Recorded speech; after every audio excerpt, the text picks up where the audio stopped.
Hi, my name is Yahiritza Alvarez, and I'll be talking to you about climate change. According to the IPCC, climate change is a change in the state of the climate that can be identified by changes in the mean and/or the variability of its properties, and that persists for an extended period, typically decades or longer. In other words, it is a significant and long-term change in the weather patterns. Climate change is a natural process, but as a scientist, I'm worried about the rate that is taking place. There is a significant amount of reasons why climate change is speeding up, but one of the main reasons is the excessive amount of fossil fuels that is being burned, increasing atmospheric CO2 concentrations.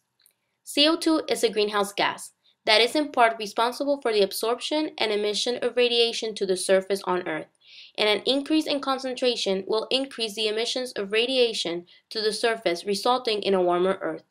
Also, due to the increasing deforestation, the amount of CO2 that is being taken out of the atmosphere is decreasing, meaning that there is very little to curtail the increasing amounts of CO2 in the atmosphere. If we keep increasing CO2 concentrations faster than what it can be absorbed, this will create an increase in the average global temperatures.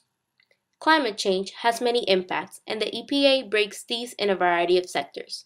For example, agriculture, ecosystems, human health, water resources, to name a few. A significant increase in global temperature can decrease crop production, alter species ecosystems, worsen conditions like air quality that affect human health, and affect water supplies. Also, people who live in vulnerable areas are more likely to be affected by these changes.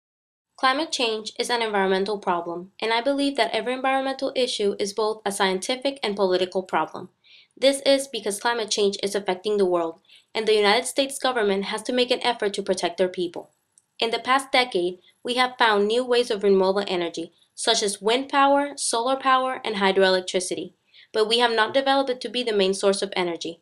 Therefore, I believe that the government should begin to invest in developing plans for this type of approach to mitigate climate change. Again, my name is Yahiritza Alvarez, and thank you for your time.